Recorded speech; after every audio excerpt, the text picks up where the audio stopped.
एक बार फिर वासु इंस्टीट्यूट में स्वागत है मेरी तरफ से और मेरी व्यासपीठ की तरफ से। प्यार भरा राधे राधे। चलते हैं जहाँ कल कथा ने विराम लिया था। आगे की कथा का दर्शन करिए, गुनगुनाइए, गाइए और अपनी फेयर कॉपी में अंकित कीजिए। क्या है प्रश्न को ध्यान से सुने। जो नए विद्यार्थी आए पुराने भी देख लें। यदि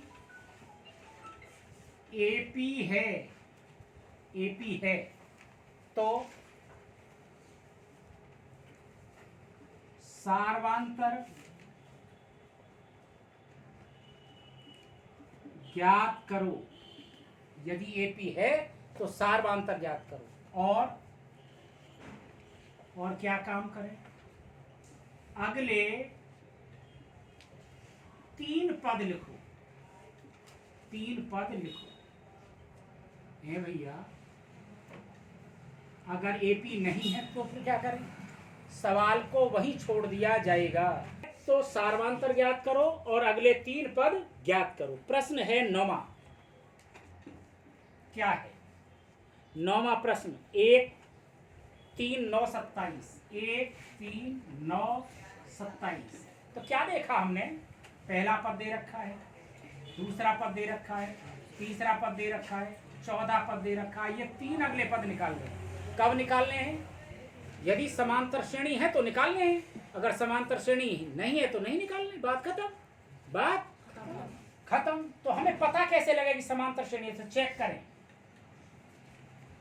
चेक करने का तरीका, चेक करने का मंत्र हमने बता रखा है। दूसरे में से पहला घटाएं और तीसरे में से दूसरा घटाएं। यदि बराबर आ जाए तो एपी है, अगर बराबर ना आए तो एपी नहीं है। T2 की वैल्यू 3, माइनस का निशान, T1 की वैल्यू 1, T3 की वैल्यू 9, माइनस का निशान, T2 की वैल्यू 3। अरे भैया, 3 में से 1 घटाएंगे तो 2, 9 में से 3 घटाएंगे तो 6। अपनी अंदर आत्माओं को झंझोलें, पूछें क्या 2 6 के बराबर हो सकता है? बिल्कुल नहीं। 2 6 के बराबर हो सकता है क्या? नहीं। तो बिल्कुल नहीं। नहीं तो क्या ये तो एपी ही नहीं है? एपी नहीं है यानी समांतर श्रेणी नहीं है। तो सवाल आगे चलेगा ही नहीं। सवाल आगे चलेगा ही नहीं। सवाल आगे चलेगा ही नहीं। यही खत्म हो गया। सवाल खत्म हो गया। तो बात समझ में आई? कुछ जो नए आए हैं, पुरातन को तो सबको समझ आ रही होगी। अगला सवाल यानी 10वां सवाल। 10वां सवाल क्या है? A 2A 3A 4A। A 2A 3A 4A dash dash dash. प्रश्न पूरा कैसे आता है? यदि एपी है तो अगले 3 पद लिखिए। 3 पद लिखो। ये प्रश्न है। अगले 3 पद लिखो। है भैया, एपी है तो लिखना पड़ेगा, एपी नहीं है तो नहीं लिखना पड़ेगा। हर्ष भैया, यही तो बात है। चेक करें। चेक करें। ये T1 पहला पद, T2 दूसरा पद, T3 तीसरा पद, T4 चौथा पद। चेक करें। चेक करें। लिखा हुआ है मंत्र T2 माइनस T1। दूसरे में से पहला घटाते हैं, ऐसे याद रखें। तीसरे में से दूसरा घटाते हैं। यदि बराबर आ जाए तो समांतर श्रेणी है, अगर बराबर ना आए तो समांतर श्रेणी नहीं है। T2 की वैल्यू 2A, T1 की वैल्यू A, T3 की वैल्यू 3A और T2 की वैल्यू 2A। ध्यान से देखें, 2A में से 1 गया, 2 में से 1 जाएंगे, 1 बचेगा यानी A बचेगा। 3 में से 2 गए, दुनिया जानती है A ही बचेगा, बराबर आ गए। एपी है। सार्वांतर निकलेगा। सार्वांतर का सूत्र क्या है? T2 minus T1। तुम्हें पता नहीं होता, हम पहले ही निकाल चुके होते हैं। T2 माइनस T1, देखो ये निकल रहा T2 minus T1, T2 minus T1। ये तो चेक करने का आधार है।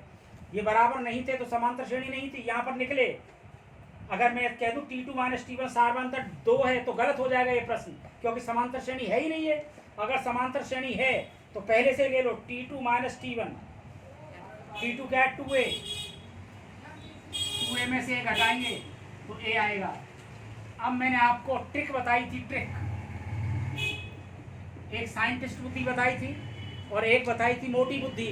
मोटी बुद्धि से हमें कौन कौन से पद निकालने हैं? 4 पद तो दे रखे हैं। पांचवा पद निकालना है, छठवां पद निकालना है, सातवां पद निकालना है।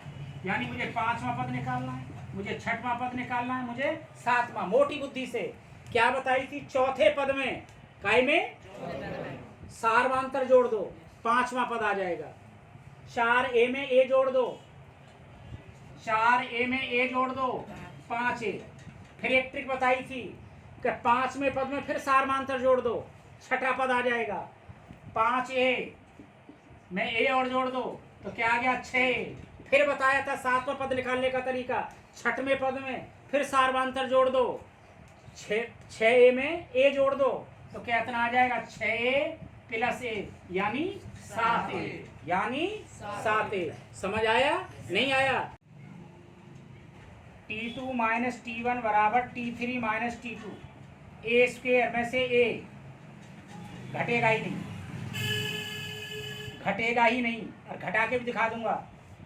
T3 की value a cube minus a square, घटा कर दिखा रहा हूँ, कोई तरीका नहीं है।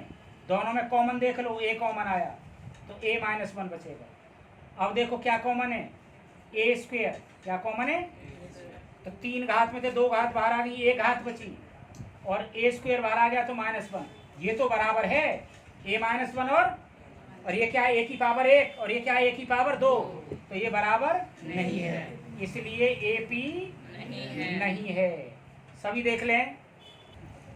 प्रश्न नंबर 12, सभी का ध्यान ब्लैक बोर्ड पर। √2 देखते हैं कितने समझ करके जाएंगे। √8,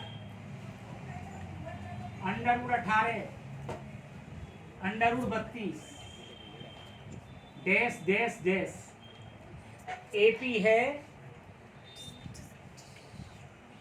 तो अगले 3 पद, अगले 3 पद ज्ञात करने, ज्ञात करो, अगले 3 पद ज्ञात करो। देखने से कोई भी विद्यार्थी नहीं बता सकता, टीचर भी नहीं बता सकता विद्यार्थी को क्या। अब मैं इसे बिल्कुल खोलूंगा, इसे नंगा करूंगा बिल्कुल प्रश्न को, तब आकर के बात समझ में आएगी कुछ ना कुछ। फिर भी बहुतन की समझ में नहीं आएगी। ईन बीन तोता तीन, ऐसा भी हो सकता है 3 अंक की समझ में आए, क्योंकि छठी में कभी फेल हुए नहीं, पास छठी में अच्छी तरह से पढ़े नहीं, 7वीं में अच्छी तरह से पढ़े नहीं, 8वीं से आप बोर्ड की परीक्षा पढ़ रहे हो, क्योंकि नियम ही ऐसा बना रखा है, छठी में कोई फेल होगा नहीं, 7वीं में कोई फेल होगा नहीं, 8वीं में कोई फेल होगा नहीं। तो नियम के तहत फंस जाती है गाड़ी। जब पीछे की कमजोरी पनपने लगती है तो आगे की विद्या नेगलेक्ट होती चली जाती है। ध्यान से रखें, √2 को मैं कुछ भी नहीं कर सकता, √2 ही रहेगा, 2 के गुणनखंड ही नहीं होंगे। 8 के गुणनखंड कर लीजिए, 2 दूनी 4 दूनी 8, 18 के करिए, 3 तिया 9 दूनी 18, अंडर में ही रखें। 32 के करिए, 2 दूनी 4 दूनी 8 दूनी 16 दूनी 32। कुछ मिला होगा, कुछ मिला होगा, कुछ आत्मा जागी होंगी, यहां पर कुछ नहीं कर सकते। जोड़ा में से एक बाहर आ जाएगा, जोड़ा बन गया 2 का, 2 बाहर आ गया, भीतर 2 बच गया। जोड़ा में से एक बाहर आ गया 3, भीतर 2 बच गया। अगली अंतरात्मा देखी, 2 का जोड़ा, फिर 2 का जोड़ा, एक बार 2 आया, फिर एक 2 आया, √2 बच गया। अब भी आत्माओं ने ना सुधारी हो तो अगली समझो, √2, 2 √2, ये दूसरी बार स्टेप आएगा, 3 √2, 2 और 2 दूनी 4, 4 √2, डॉट डॉट डॉट। चेक करें, अगर AP है तो सवाल आगे जाएगा, AP नहीं है तो सवाल आगे नहीं जाएगा। चेक करें, T2 माइनस T1 दूसरे में से पहला, और T3 माइनस T2, ये T1 है, ये T2 है, ये T3 है, ये T4 है। बराबर आ जाए तो AP है, बराबर ना आए तो AP नहीं है ना। T2 की वैल्यू 2 √2 माइनस T1 की वैल्यू √2, T3 की वैल्यू 3 √2, T2 की वैल्यू 2 √2। तो यहाँ भी 2 √2 में से √2 जाएंगे तो √2 बचेंगे, 3 √2 में से 2 √2 जाएंगे तो √2 बचेंगे। तो ये तो कंफर्म हो गया AP है, AP क्योंकि सार्वंतर बराबर आ गया। अब देखिए ध्यान से, अगर मेरी ट्रिक से पढ़ोगे तो कामयाब हो गए। कौन सा पद निकालना है? 5वां। कौन सा पद निकालना है? 6ठा। कौन सा पद निकालना है? 7वां। कौन सा निकालना है? 5वें पद का क्या तरीका है? चौथे पद में चौथा पद क्या है? 4√2 में सार्वांतर जोड़ दो। सार्वांतर क्या है? √2। ध्यान से देखो, मोटी बुद्धि। √2 के सामने क्या है? 4, और √2 के सामने क्या है? 1। क्या है? 1। 4 में 1 जोड़ दो, 5 √2। आ गया उत्तर। छठा पद निकालने का तरीका, 5वें पद में 5 √2 में क्या जोड़ दो? सार्वांतर। फिर वही तरीका, 5 1 6 √2। सबकी समझ आ रहा होगा? छठे पद में सार्वांतर जोड़ दो। कौन सा आ जाएगा? 7वां पद। 6 √2 प्लस √2, 6 और 1 क्या हो गया? 7। तो 7 √2 आंसर आ गया। कौन सा प्रश्न था ये? 12वां। अब चलेगा 13वां। देखते ही कौन बताएगा? देखते हैं, फिर पकड़ा जाएगा। कौन पकड़ा जाएगा? अब आएगा 13वां। अब आएगा 13वां आएगा।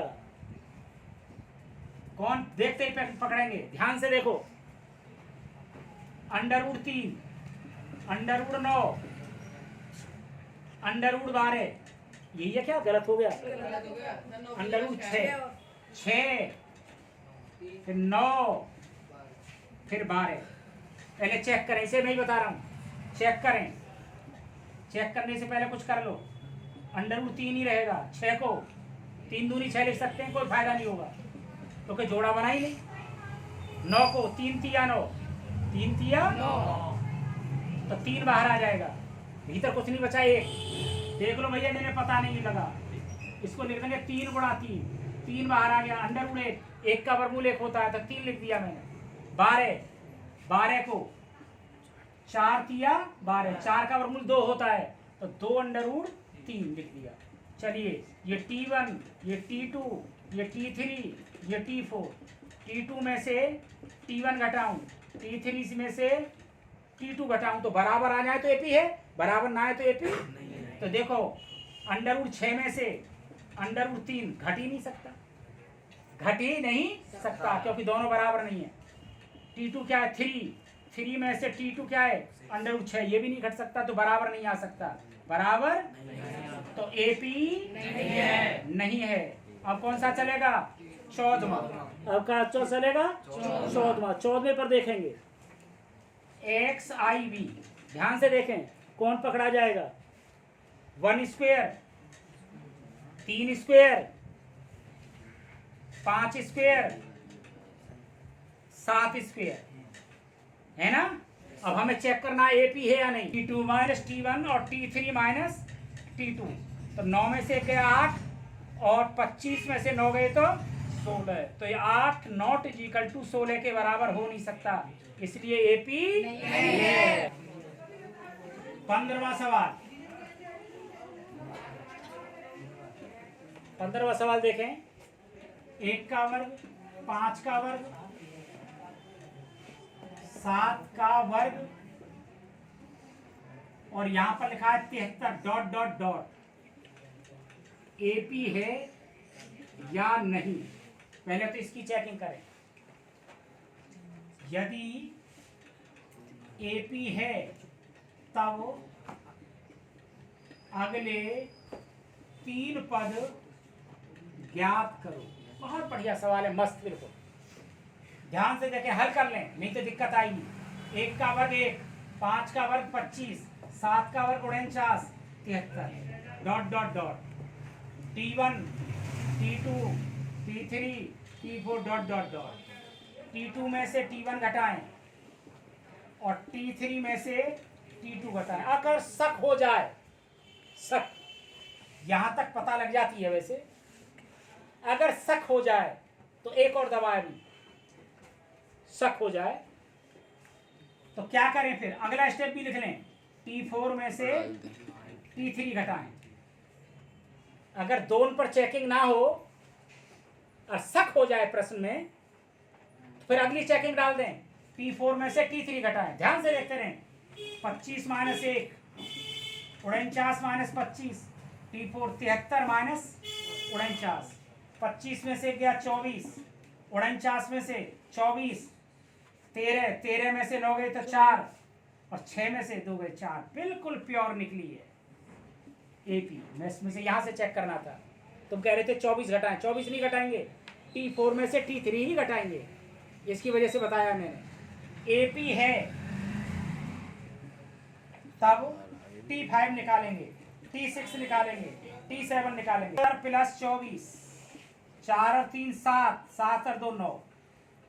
छठा पद निकालें पढ़ेंगी गुरुदेव हमारे मॉनिटर साहब, तो क्या करें, 5वें पद में फिर सार्वधातुक जोड़ दें, यानी 97 + 24, 7 4 11 1, 9 और 2 11 1 12। अब 7वां पद निकालें गुरुजी गुरुदेव, तो छठे पद में फिर सार्वधातुक जोड़ दें, तो यानी 121 + 24, 4 और 1 5 और 4, 2 और 2 4, 2 और 2 4 और 1 का 1, 145। समझ में आया नहीं आया? ठीक है, चलते हैं आगे, आगे चलें। देखिए बिल्कुल टॉप, यहां से कक्षा 11 शुरू है, कक्षा 11 का शुरुआत हो गई। ये इसका बेस था, ये इसका बेस था, कक्षा 11 शुरू हो गई यहां से। पहले इंग्लिश में और हिंदी में, ध्यान से अंदर आत्माओं से समझिए, नहीं एक भी सवाल समझ में नहीं आएगा। nth terms of AP, CBSE board में लिखते हैं, हिंदी बोर्ड में क्या लिखते हैं,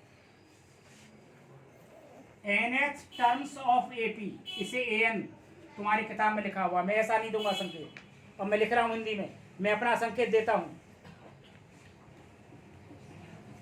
समांतर, हिंदी में बता रहा हूं, श्रेणी का nवां पद, मैं Tn देता हूं, nवां लिखा है मैंने, तो T के नीचे n लगा दिया।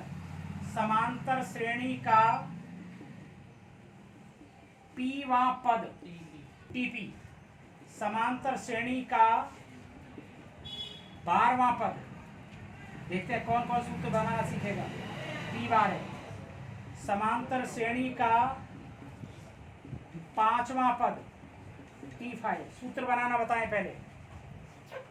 Tn का सूत्र आ रहा है इसका, nth टर्म्स ऑफ एपी, समांतर श्रेणी का nवां पद, सूत्र होता है a + n, जो है n - 1 × d।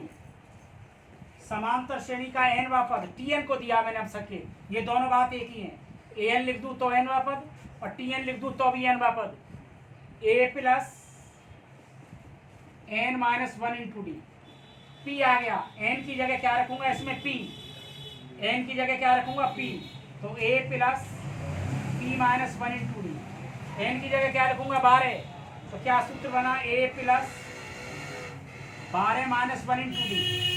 n की जगह क्या रखूंगा, 5, तो क्या सूत्र बना, a + 5 - 1 × d।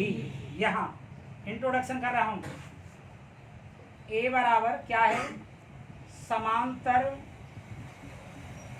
श्रेणी का पहला पद। मैं एक अभी भी पूछूं, अब देखिए कहां फंसेंगे बालक, सब सुन लें।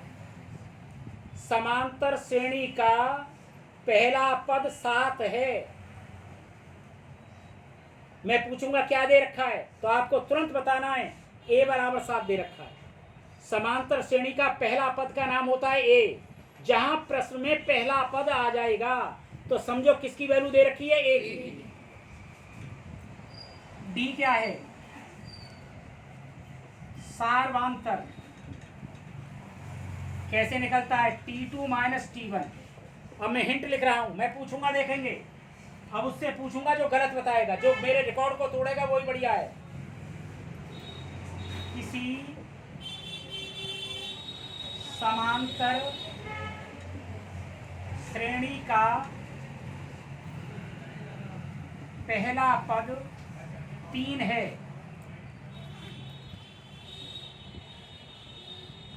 सार्वधातुक 4 है, तो 10वां पद ज्ञात करो। 10वां पद ज्ञात करो। मैंने प्रश्न बना दिया यूपी बोर्ड का आया हुआ प्रश्न। कैसे लिखेंगे? गिवन। सूरज जी खड़े हो जाइए, बताइए क्या क्या दे रखा है, बताइए क्या क्या दे रखा है। तो पहला पद क्या होता है? समान। खड़ा हो जा तू। A बराबर 3। ए बराबर 3 पहला पद। समांतर श्रेणी का पहला पद ए होता है, तो ए बराबर 3। सार्वांतर 4 है, डी सार्वांतर होता है, डी बराबर 4। तो 10वां पद ज्ञात करो। वां, एन वां, पी वां, 10वां। तो एन की वैल्यू क्या है? 10। We know that, we know T n बराबर एन वा पद बराबर a plus n minus 1 into d. N की जगह 10वां पद, ए की जगह तीसरा पद, एन 10 माइनस 1, डी की जगह 4। 3 प्लस 10 में से क्या 9, 9 में 4 की गुणा, 9 चौक 36, 36 में 3 जोड़ दो 39। अब ध्यान से देखो, चेक कर रहा हूं, आनंद लीजिए, लुत्फ लीजिए, भगवान का शुक्र अदा करिए। यहीं पर कथा का विराम देंगे। शिवाजी देखो ध्यान से, चेक कर रहे हैं, चेक देखते हैं, मोटी बुद्धि से निकालते हैं, मोटी बुद्धि से निकाल रहे हैं। पहला पद क्या है? 3। सार्वांतर क्या है? 4। 3 में 4 जोड़ो 7, 3 में 4 जोड़ो 7 में 4 जोड़ो 11 में 4 जोड़ो 15 में 4 जोड़ो 19 में 4 जोड़ो 23 में 4 जोड़ो 27 में 4 जोड़ो 31 में 4 जोड़ो 35 में 4 जोड़ो। गिन कर देखो 10वां पद है या नहीं। 1 2 3 4 5 6 7 8 9 10। इसे कहते हैं मोटी बुद्धि, इसे कहते हैं साइंटिस्ट बुद्धि। आज की कथा यही समाप्त होती है। सभी को मेरी तरफ से और मेरी व्यासपीठ की तरफ से राधे राधे।